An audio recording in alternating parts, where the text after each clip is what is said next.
faves is in the house, Mr. Matt Ciciarelli, and I'm so excited for us to have this conversation. It's like, tell me you have ADHD without telling me you have ADHD. Do you have any words of wisdom for someone who's like, I want what he has?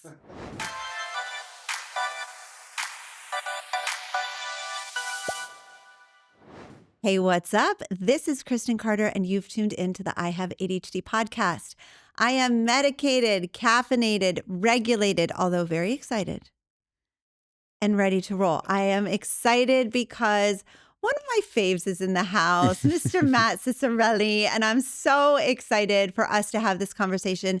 You might remember that he was on the podcast a year ago, episode 291. 291, yes. 291, where he talked about his experience of unemployment and underemployment. And I am very happy to report that he has landed a job. And so we're going to just do a little update podcast. This is the episode for any of you who have struggled in your jobs, who have struggled with unemployment, who maybe are in between jobs right now and just feeling like, will it ever happen for me? And the answer is yes, it will. It can and it will happen. I'm excited for you to enjoy this episode today. Matt, thanks for being here. Thank you for having me back. I love every minute of this. It is so fun to have you. And we were just chatting before we were recording about it was almost exactly a year ago that you were here on the podcast. And at that time, you had been unemployed / what we're going to call underemployed. Perfect way to describe it. I like that description. Right. Working at, like, you were working, but it was not in your fields. Nope. It was not the amount of money you were used to making. Nope. And that had been going on for almost a year when you had come. Yes. Yeah. And you did get a job. I did, yes. And we're going to get there.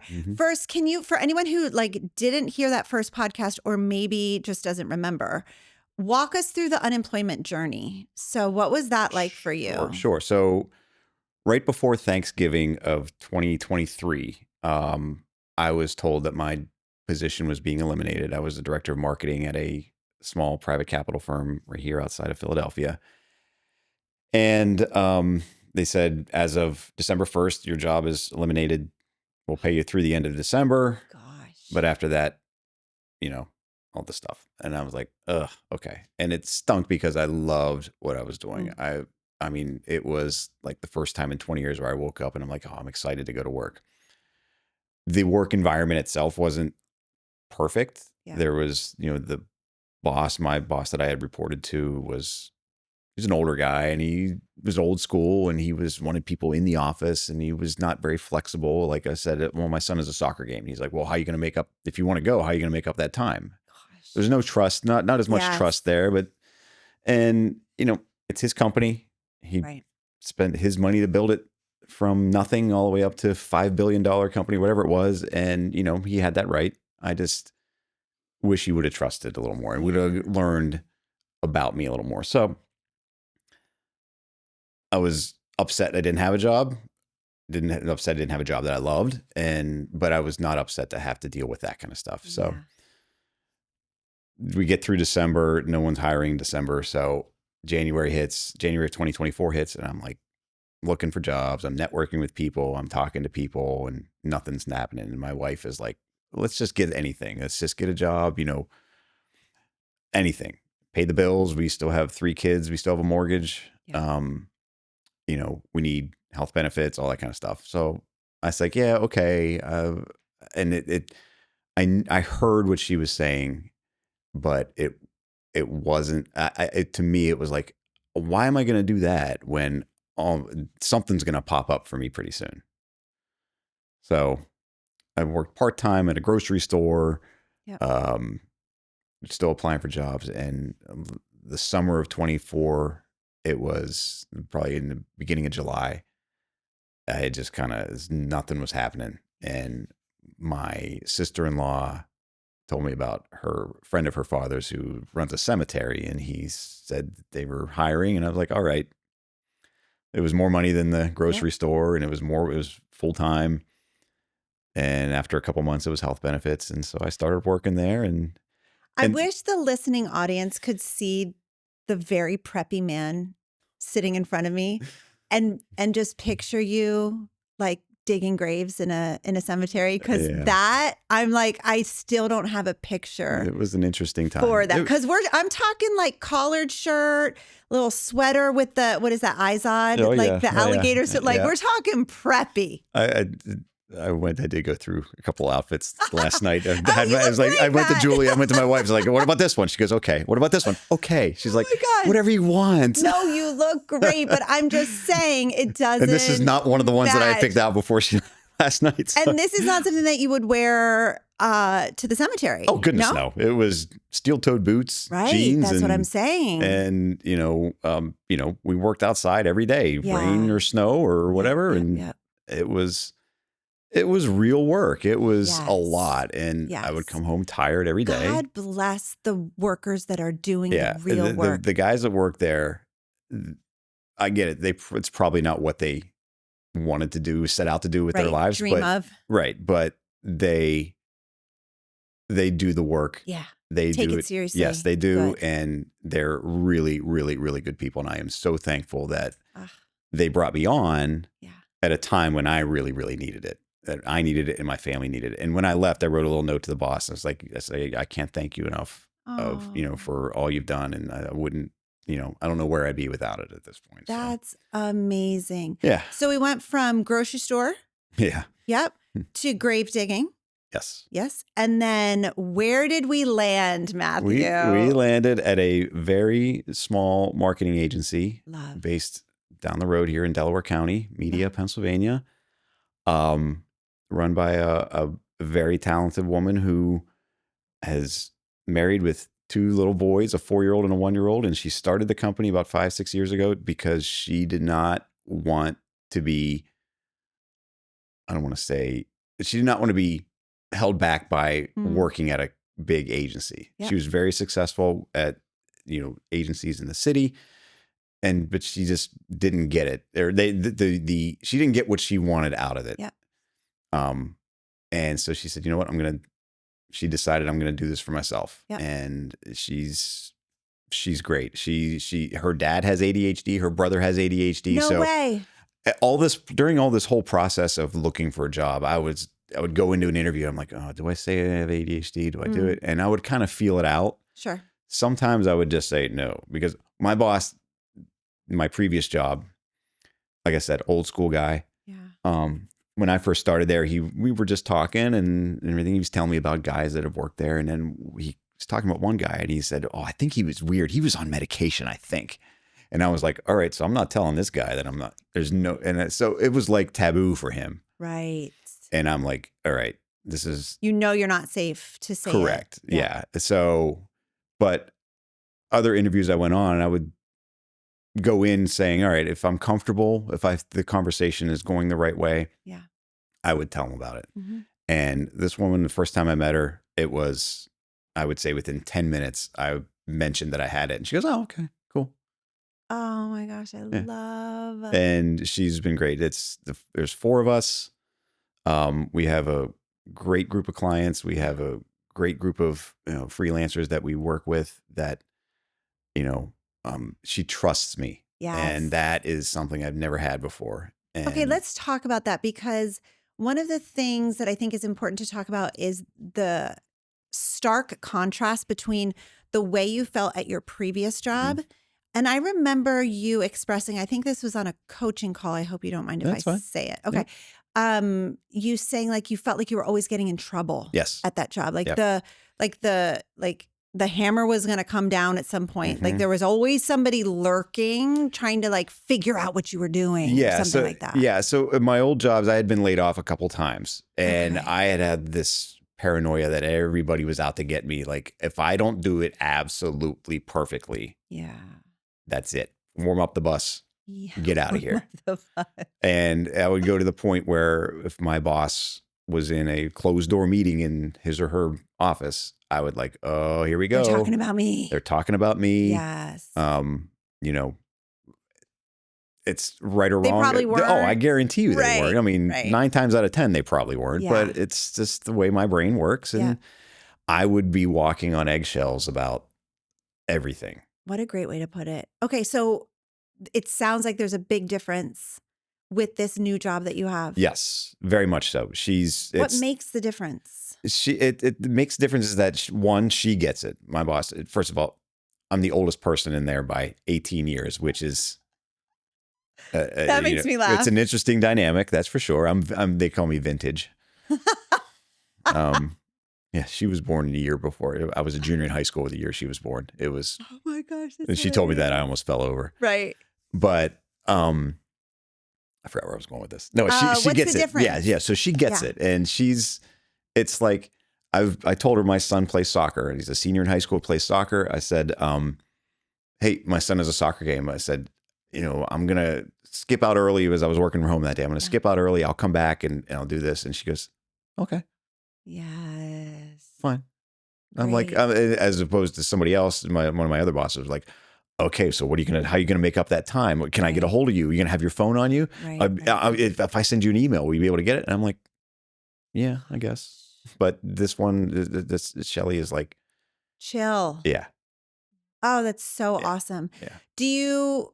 Did it take a while for you to drop the anxiety and the feeling like you're walking on eggshells, or was that pretty natural just because of the work environment? Yeah, it was pretty quick there. I mean, I've only been there since like 4 or 5 months now at this point, but it was I could tell right away that it was going to be an environment that was understanding of what, and it's also a place where I can say what my concerns are. Oh, like I had never worked in an agency. I've been on the client side. I've never been on the agency side. So an old job, if I would, before, if I had a boss if I had the same job with a different boss, I would have tried to fake it and say, make decisions and do it, and then ask questions later. Now I'm like, hey, Shell, this is what I have in mind here. Never, I keep telling her, I've never been on the agency side.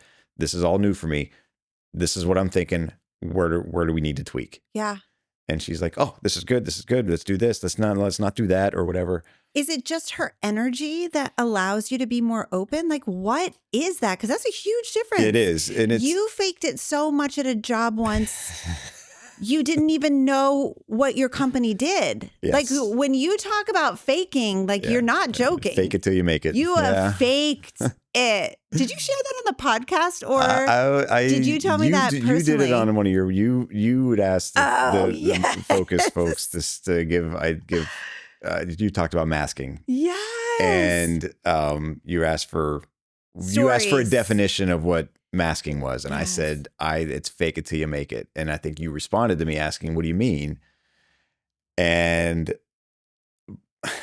this is funny. Like you said, this is totally ADHD. Yeah. It's like, tell me you have ADHD without telling me you have ADHD.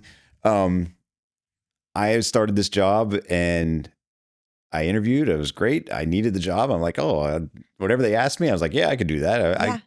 Of course. And I understood what they did to an extent.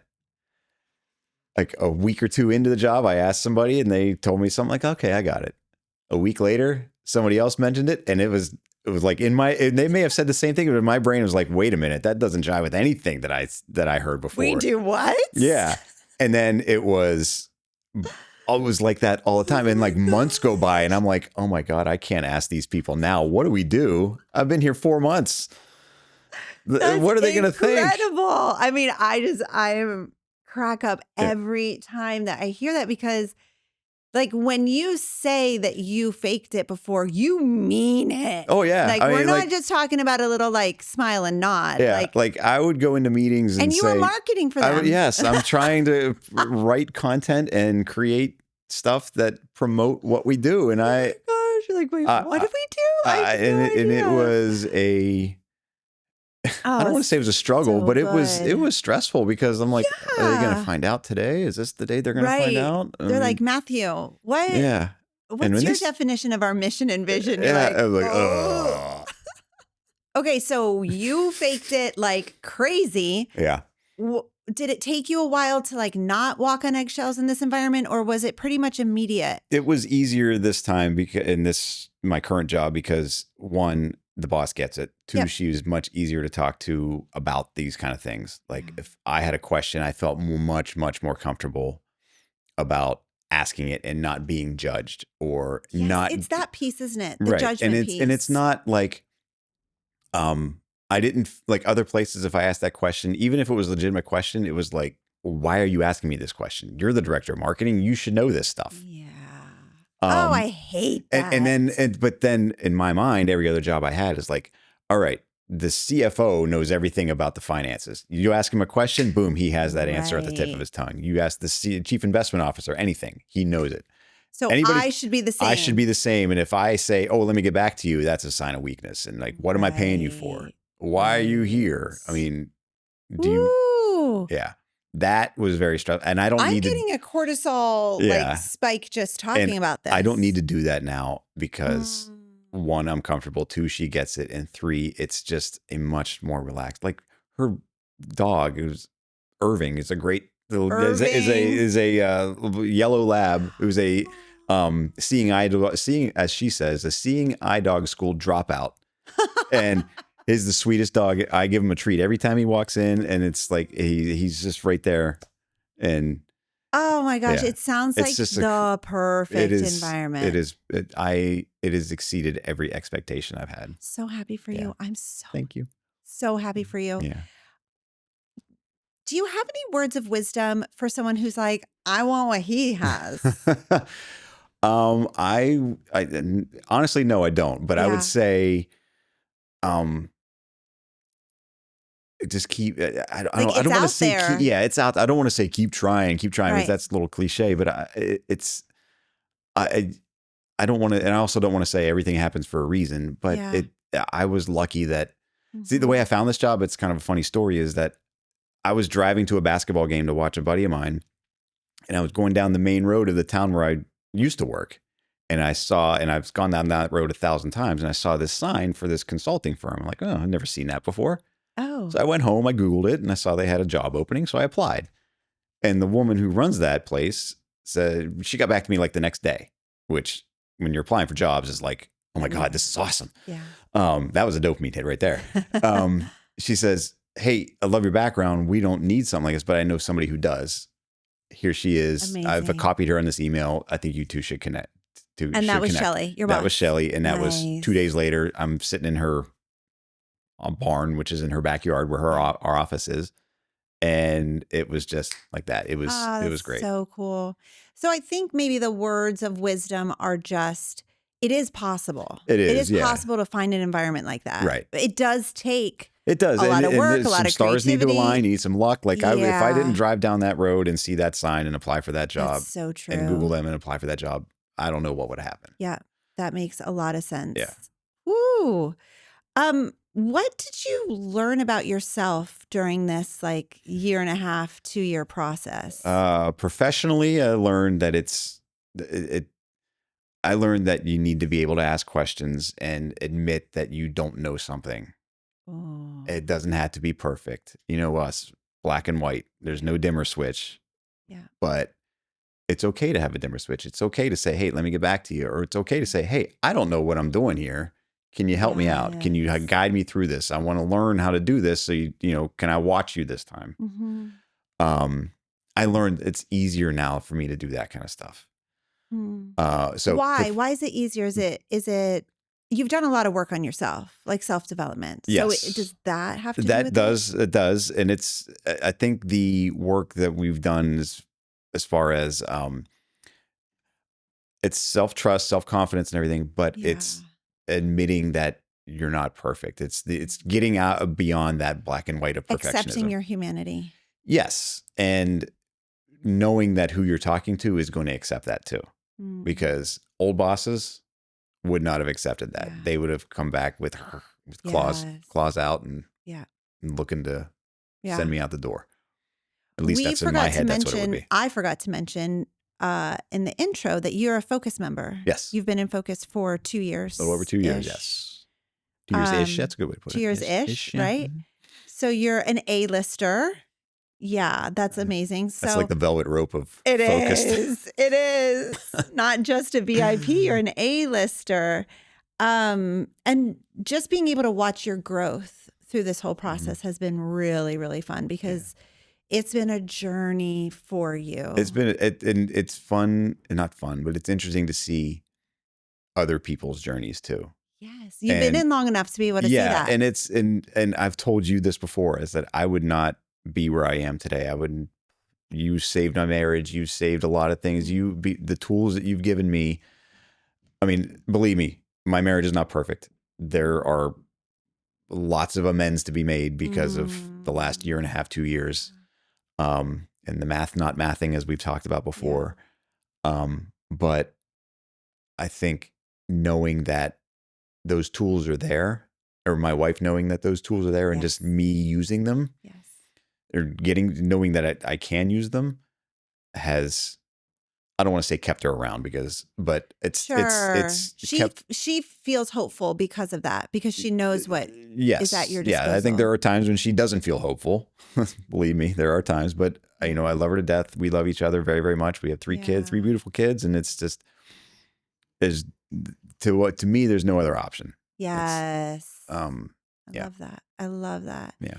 I remember our first coaching call, and just how stuck you felt at the time. I can actually I can see, I know I'm getting a little choked up too. I can see you in my mind's eye, just feeling so defeated. Yes, because at the time, and I still had a job at that time. I was still working at that time. It was, I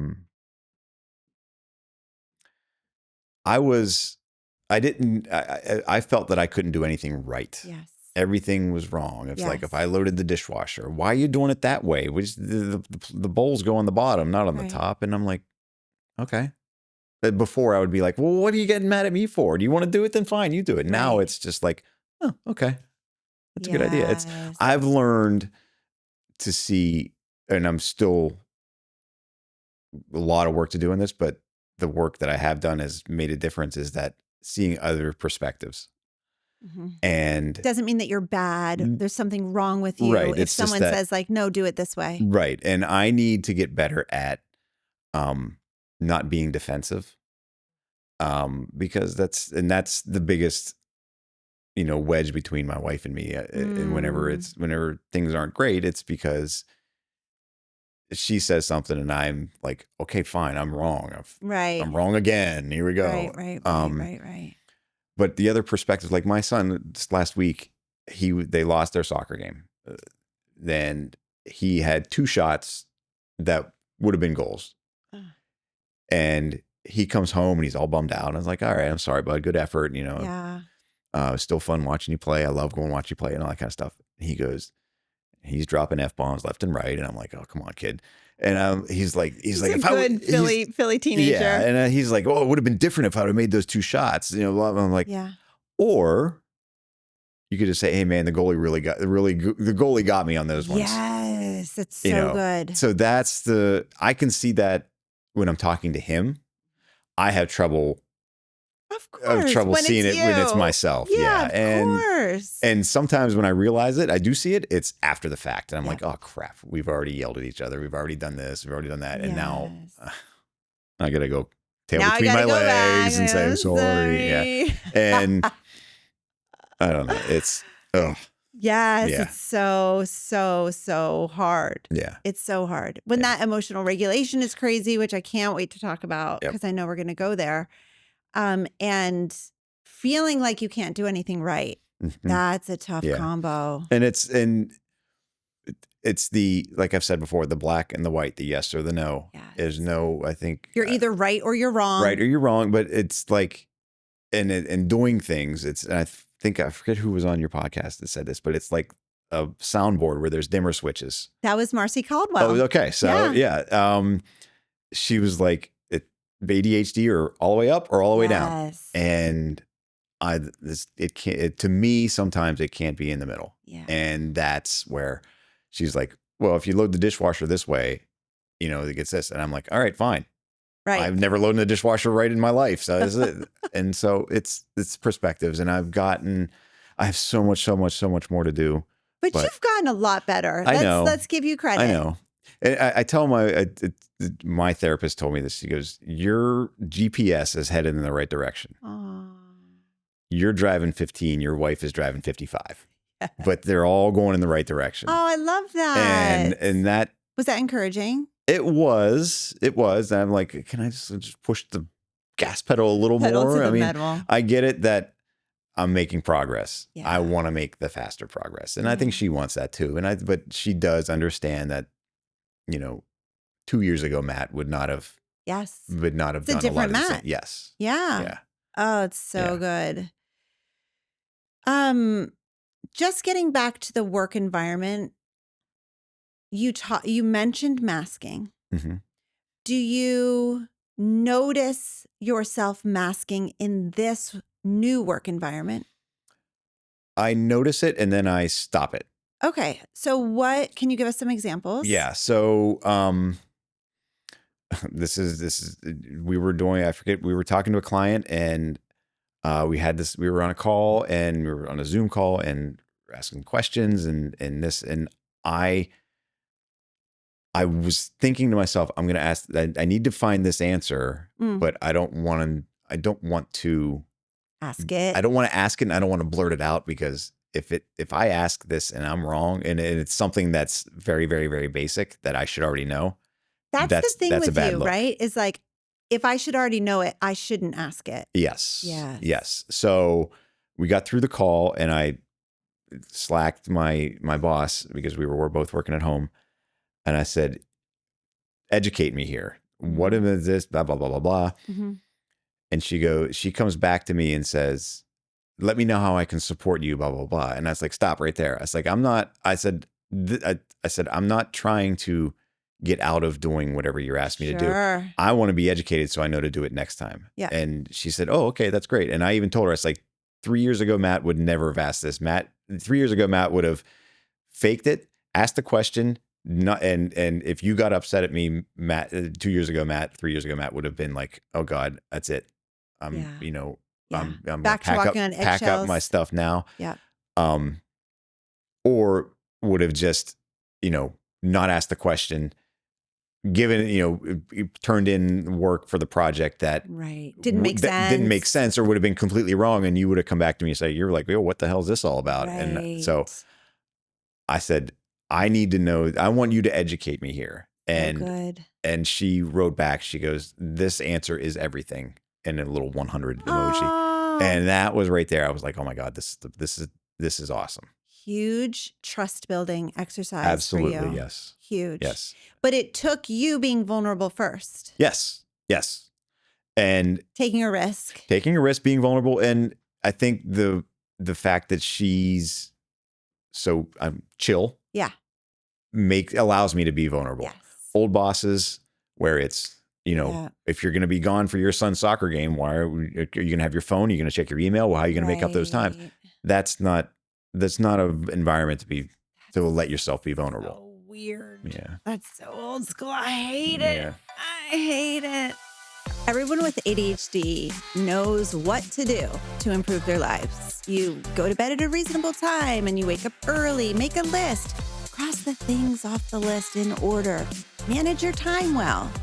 Yeah, we know what to do, but ADHD is not a disorder of not knowing what to do. It's a disorder of knowing exactly what to do, but not being able to get yourself to do it. That's why ADHD is so frustrating. We're smart and we want to succeed, but we can't get ourselves to do the things that we know we should do in order to make improvements. That's why I created Focused. I'm a life coach with multiple certifications, and since 2019, I've spent thousands of hours coaching adults with ADHD. Time for me to focus on you. Hello. Welcome to your coaching call. I am going to be coaching you today on relationships. I know what it takes to help an adult with ADHD go from hot mess express to grounded and thriving. Focused is my monthly coaching membership where we go deep and we get to the root cause of what holds us back with ADHD. I'll teach you how to understand your ADHD brain, regulate your emotions, and accept yourself, flaws and all. With this foundation, we build the skills to improve life with ADHD. And not only do you get skills and tools in Focused, but you're surrounded by a huge community of adults with ADHD who are also doing the work of self-development right alongside of you. Dr. Ned Hallowell says healing happens in community, and I have absolutely found this to be true. As a matter of fact, listen to what actual Focus members have to say about being in this program. What can I say about Focused? Full community of people who have issues similar to you, and no one judge you. Focused has really supported me with my difficulties and asking for help. I've been encouraged and cheered on by the community. I really like that you can do as much or as little as you want. It's not just about the volume of the content, it's about the quality. Focus has helped me understand ADHD better. I would recommend this to anyone. I would thoroughly recommend Focused. I can confidently say that this is one of the best decisions that I have made for myself. So if you're an adult with ADHD who wants to figure out how to be motivated from the inside out and make real lasting changes in your life, join hundreds of others from around the world in Focused. Click the link in the episode description to check it out.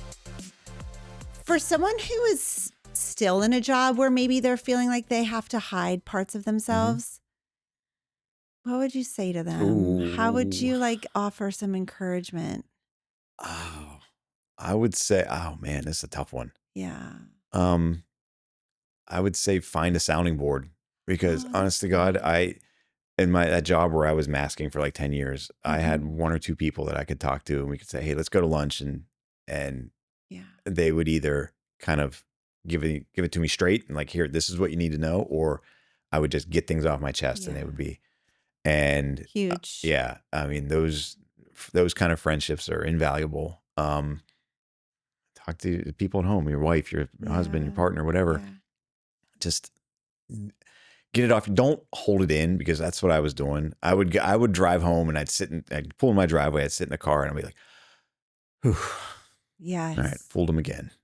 And I'd be sitting in there and I'd go into the house and I'd be drained. I'd be tired and I'd be snapping at kids and all that kind of stuff. So don't let that kind of stuff happen. Yeah, because then you're starting second shift.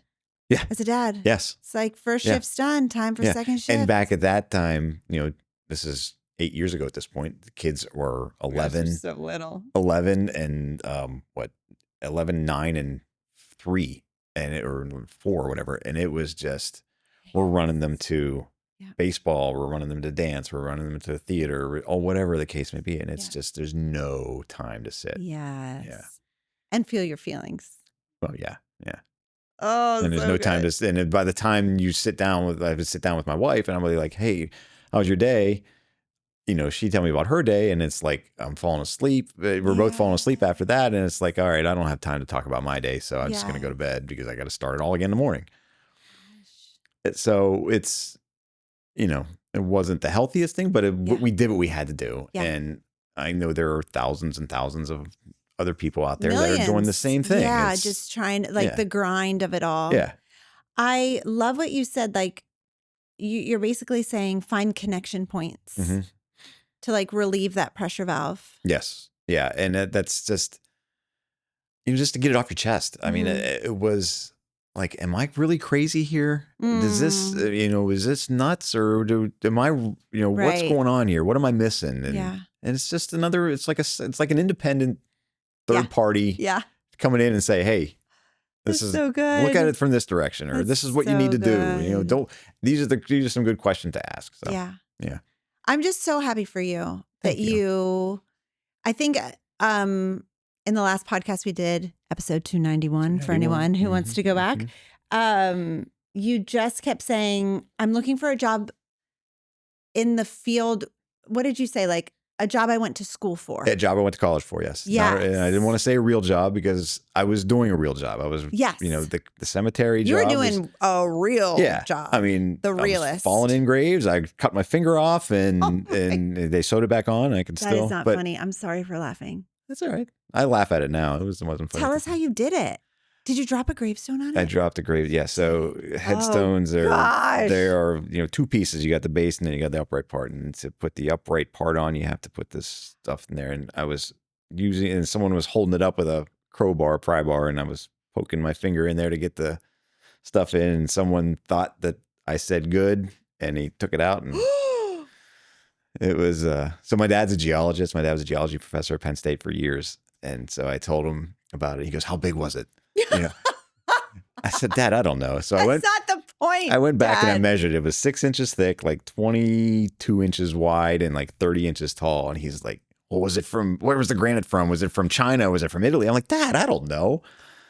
But my finger is Yeah. not okay. Thanks So for asking. He estimated it was like 700-800 pounds, something like that. Oh my Yeah. gosh. Oh, I'm so sorry that happened to you. I am too, but It it's looks back. It looks normal. It looks a little gnarly. My hand Normal-ish. modeling days are over. Oh man, that's such a shame. Oh yeah. Well, I was gonna make a comment about your Philly Fanatic socks. I was Yeah. gonna say something like you could model I could, but no. Philly Fanatic No, socks. no, they're, Okay. Anyway. yeah, we'll breeze right past that. Yeah. I'm really happy for you. I'm glad that you found a place where you feel like you fit. And I'm curious. We love this job. We don't Mhm. want to go anywhere. We're grateful. We're thankful. Mhm. But like, does it give you hope for the future of working? Like if you don't stay here forever, that Mm. you have a baseline of like what it could be. Yes. No, that's a good point. And I hadn't thought of that until you just mentioned it. But yes, if something would happen and Right. God forbid. and I would feel better about going. I know what I want more. I know what I want out of the job itself. I know what I want out of the environment. I know what I want out of the people I work with. Yes. And I also know from this whole process that it's going to take time. It would take time to find that. And I might have to take a step backwards to help the math correctly. Yes, we've To learned get that so much. Yes. We've learned so And much. if I could use a share thing, if I could turn back time, I would change so many things. Aw. But and I just Why do we have to learn everything the hard way, you know? I don't know. I know it's such a Yeah. big fat bummer. It really is. How much do you think that the work environment impacts productivity? Oh, absolutely, because it's the vibes, the vibe in the office is that sets the tone. Yes. Like having Irving, the dog, next to me is like just like, "Hey, Irv, how you doing, bud?" And like if Aw. I'm on a call and I was like, this, I hang up like, "Irv, that guy was an idiot," whatever. Even working at home now, I am so much better at it because when I was first time I ever really worked at home was during COVID. Sure. And distractions everywhere. 3 kids at home trying to be homeschooled. My wife and I both trying to hold down 40-hour-a-week jobs and all that kind of stuff. And it was just like, it was too much. Yes. So I would be working and I'd see my phone and I'm like, "Oh, okay." And then look at that. And Yeah. here I am 25 minutes later. Yes. I'm late for a meeting because I've been scrolling on Instagram. And I put my phone, I put my phone on the other side of the room now. Oh my gosh. I put it face down. I turn the ringer off. I don't do that all the time, but I need to do it more. I do Yeah. it sometimes. I know Yeah. when I really have to hunker down and get some stuff done, I will do that. Mhm. So even working from home, your productivity is higher just because the vibe of the work environment Right. and Yes. the people. I don't feel as it's not as stressful. It's not as urgent. Yeah. Yes, what we're doing, there are deadlines and everything, but it's not The like vibe is so the much the better. vibe has brought the urgency down, Yeah. if that makes sense. The work is still just as important. Yes, absolutely. Yeah. And we and this is another good thing about this environment. We know we're not saving lives. Mm. We're not performing heart surgery, brain surgery, Right. whatever. Right. We're marketing people. We're at the end of the day, whatever, our clients are still going to have their business. Yeah. We're just a piece of that business, Yeah. but we're going to do it the best we can. That's awesome. But we also know that there are far more important things in the world Yes. than what we're doing. That's so good. I love it. It's that perspective that Keeps other things places, in balance. yeah, and other places have not had. Right. It was still just, excuse me for saying this, just marketing. Mm-hmm. but it was like, if you don't do it, you're going to die. Right. And- They're going to die. Everyone's right. going to die. And you know, although I've worked in financial services before this job for a long time, and it was, let's do these jobs so rich people can get richer. Yeah. And I get it. Everybody Sure. wants to make the most they can, but I'm like, it's not. I mean, it's hard to explain, but It's like more meaningful with smaller companies. where there's more. Yes, exactly. More skin in the game. Maybe. Yes, that's a great way to put it. Yes. Yeah, that's great. I wanted to transition here because you recently gave a presentation for referees. Yes. First of all, you're a referee. You've been one for 30 years. Hmm. You must be pretty old. Thank you. Yeah. Thanks for bringing it up. Thanks. Appreciate it. Yes, I'll be 50 in March. Thank you. I appreciate that. Next. 30 years as a referee. It's amazing. Yes. That's Yeah, so I funny. love it. I started because I needed money. Yeah, I stayed in it because I loved it. it's cool. And I've made so many very, very good friends. Cool. I don't know where I'd be without being an official. I'm a Yeah. basketball referee, high school and college. And it's just, it's like my niche in life, Yeah. I guess. And if I could have done it, as a full-time gig I would have, I had some opportunities and, life got in the way and Yeah. I decided to have a career and Yes. move away and everything. And so I kind of fell off the radar, but it was, I love doing it. Yeah. That's cool. Yeah. So recently you gave a presentation, and of all of the things that you talked about, tell us what your topic was. It was on emotional regulation. I love it. When games, so proud. when games go sideways and go haywire, how do you Yep. bring yourself back? First of all, how do you keep games from getting to that point? Yeah. And if they do get to that point, because there are times when no matter what you do, Yeah. the games are going to go off the rails. Mm-hmm. And when they do go off the rails, what do you do to kind of rein it back in? Yes. And I wrote an article for Referee Magazine about this. Pause. There's a referee magazine. Yes, it's the That's so cool. foremost.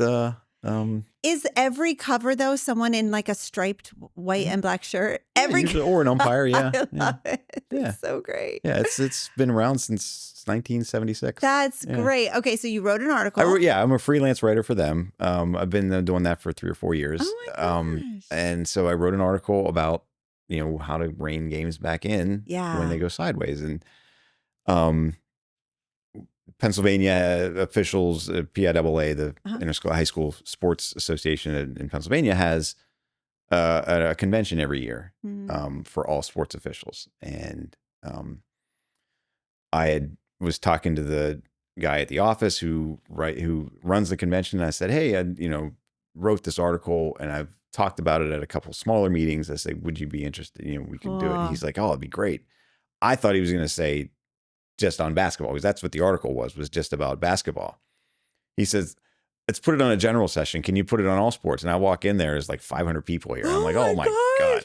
So Did you struggle with that? no, I didn't. Did you come alive? No, I didn't. It was fine. I didn't. Okay. It wasn't like, oh yeah, it wasn't That's anything really like that. impressive. Yeah, but it was. 500 is a lot. Yeah, it was a pretty big room, and I don't know. I mean, I'm sure there were some people that were scrolling on their phones during it, but I saw people taking notes. I saw That's people taking pictures cool. of the slides that I had up and everything, and it was. Aw. And it's funny, and I've told you this before, is that I've been doing that for 30 years. Mhm. I can be in a gym with 2,000-3,000 people in there, and it's a high pressure game, and coaches and players are screaming, and I'm like, oh, relax. Yeah. Hey, we got it. You ask a question, I'll answer it. If you want to yell at me, then I'm going to walk away. Yeah. And we're going to have a conversation. You're a grown adult. I'm a grown adult. Yet when I go home, You have said this before. my son doesn't hang up his towel Yeah. after he takes a shower, or Yeah. someone leaves their dishes in the sink instead of putting in the dishwasher, and I lose my mind. Oh, what do I have to do to get you guys to understand this? And it's just like, I can turn it on, Yeah. and if I could harness that Mhm. and bring it home, oh my God, I think it would be so much The easier. thing is, though, like, I totally get what you're saying, but I want to relieve you of a little bit of like whatever self-judgment there may be, because nobody triggers you like your kids. No, and I know. Like, and it's so different I'm when not it's a judging myself. I'm just wishing stranger. that would be awesome if I could do it. If I could make it as easy as that. So true. But like, kids are so triggering. Yeah. Especially when they're teenagers. We both are parenting a graduating senior. Yes. Our kids are exactly the same. Yes. Aaron will be 18 in 3 weeks. Faith will be 16 in the end of December, New Year's Eve. She's a New Year's Eve baby. And then Claire just turned 12. I love your kids' names. Thank Those you. are good names. Yeah. Okay. So back to emotional regulation. Yes. What are the biggest things that you've learned about emotional regulation? I've learned that, and this is coming listening to you, Coach, listening to you on this podcast, is that emotions are contagious. Yeah. And I've also learned that, and this is your line, and I even used it in the presentation, is that emotions are the fuel that drive your actions. Yes. If your head is ready to explode, the rest of your body is going to explode. And everything you do when your head is in that state is going to reflect that. And what I told this group of officials is that you can't let yourself get to that, because, and that dovetailed into the emotions being contagious part, was that you see coaches lose their minds on the bench or on the sidelines or whatever. 9 times out of 10, what happens? Their players lose their minds too. Yeah. If we lose our minds and we're the ones that are in control of that game as referees, there's no hope. We're doing ourselves a disservice. Everyone's exploding. Right. If the coach is exploding, we cannot match that. Yeah. It's like, what, your chemistry? 2 negatives don't make a positive. Or yes. Physics, chemistry, whatever it is. I'm not a science guy. I actually don't really know. My know. dad's a scientist, but I don't know science. But 2 negatives, it's chemistry, I think. 2 negatives don't make a positive. Yeah. And, he's blown his mind. You have to be the picture of calm. Yes. You have to be, hey, relax. I got it. You want to talk? Let's talk. If you're going to yell, I'm going to walk away. Yeah. And you brought an example of this. I did. So this is a friend of mine who is a Major League Baseball umpire. Which is so cool. Yeah. He's a great guy, and he's very down to earth. Yeah. And he told me, he's come to my games because I referee basketball in the winter and he's home in the winter. So he's his off season. He comes to a lot of my games. And there was one game where I gave somebody a technical, and my face got red, my veins were popping in my neck. And afterwards he said, dude, it's just got to be another call. You can't let it go. Good. I said, I know. And he was telling me about an example of that really helped his career. And so this video that I'm going to show you here this is from like 2016, 2017. Okay. He had been in the league for a couple of years. And the play had happened, and it's the Pirates and the Phillies, actually. And it's so fun. Yeah. And the Pirates manager did not like the answer. Did not like the outcome of the discussion that the umpires had. Yeah. And this is how it happened. Okay. We're going to show this, and Matt's going to walk us through it. So that's my friend on the left, and the Pirates manager. And you see, this is what I'm talking about, how emotions are contagious. Yeah. He's blown his mind. Yeah. And Alan tries to match it.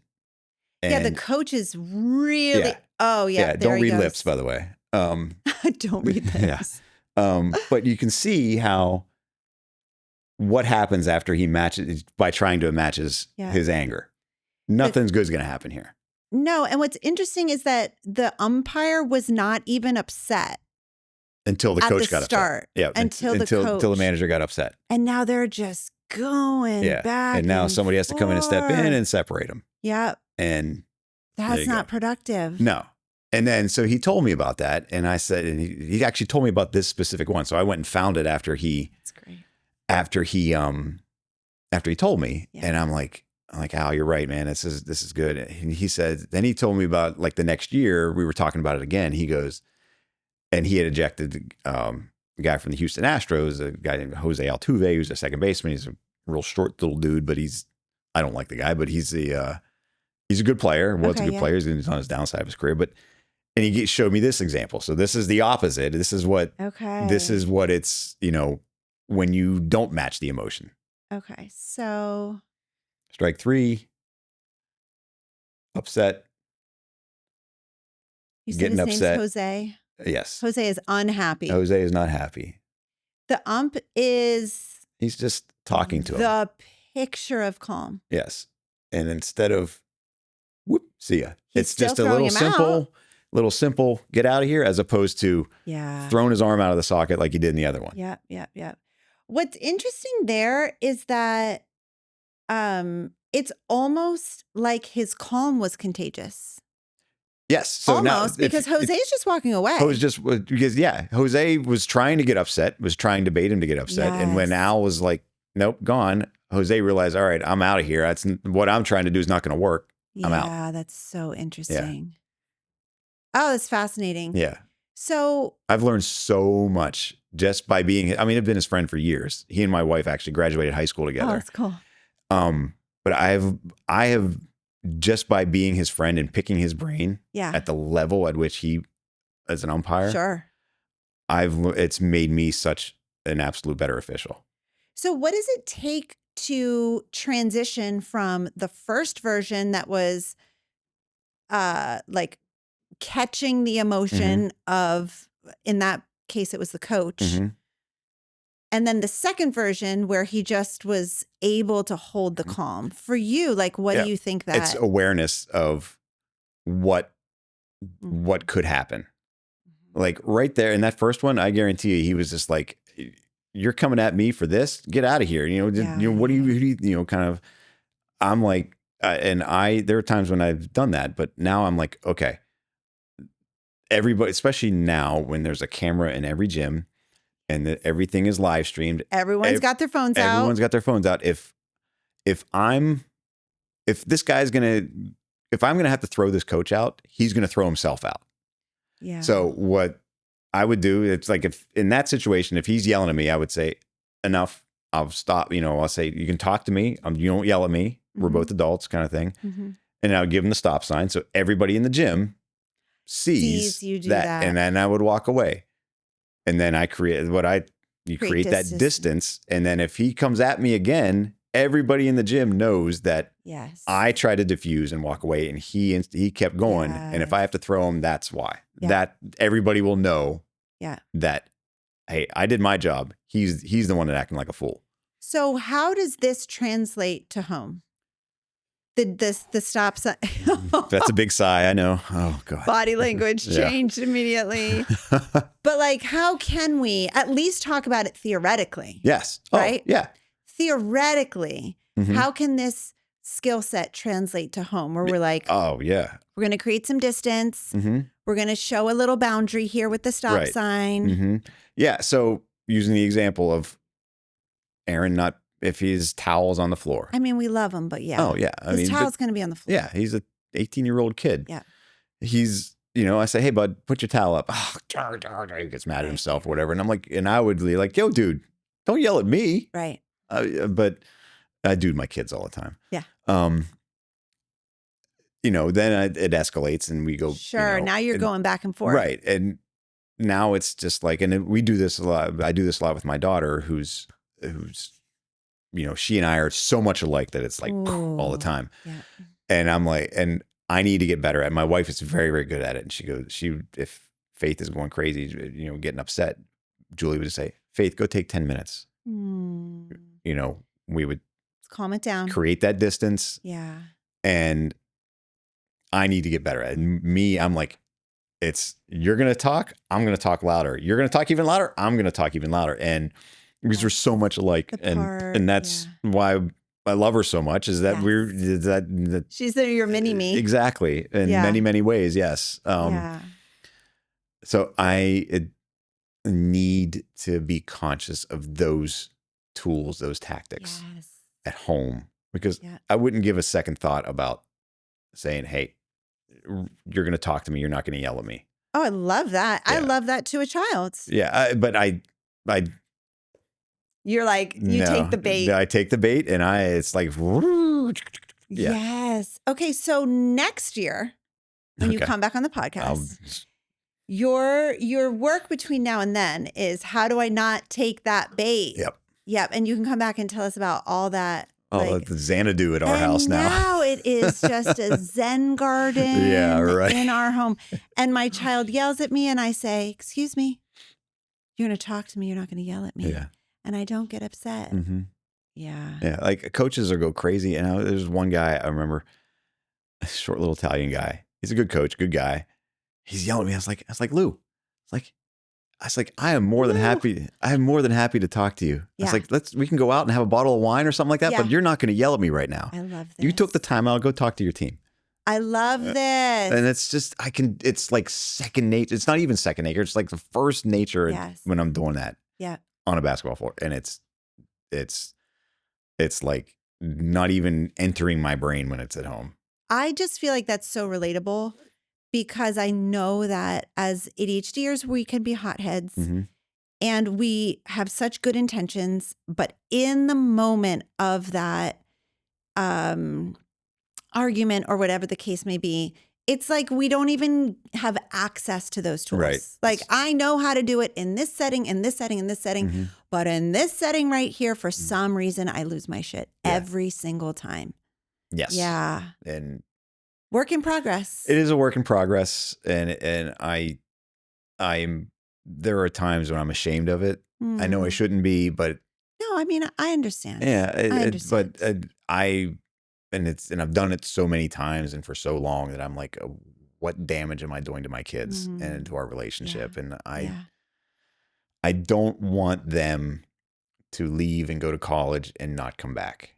Yeah. My wife and her two brothers are the three closest people Oh, I have ever seen. Cool. They are, I mean, I love them. They're like, I mean, I've known them longer than, than I Yeah. lived at home with my brother and my Yeah, sister. yeah. And the three of them, they can joke with each other. They can make fun of each other Yeah. and everyone understands that it's a joke. that's cool. Whereas if my brother and my sister would joke with me, I would just like, claws were out and it's just like we'd start Yes. hitting each other and yelling at each other. And Yeah.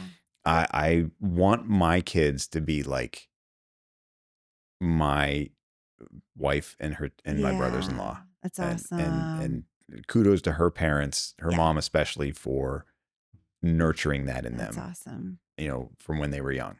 And my wife is it's her mission in life is to make sure that, our kids want to come back home. Yes. They don't feel bad. They don't feel hesitant to come home and visit if they live far away or whatever. I am positive that your kids are going to want to come back. And I if- am positive. I hope so. And if they do, and we will, Such a gift. it will be a gift, and it will be a gift that my wife has worked so hard for, Yeah, because that's awesome. I'm trying my best not to derail anything that she's done.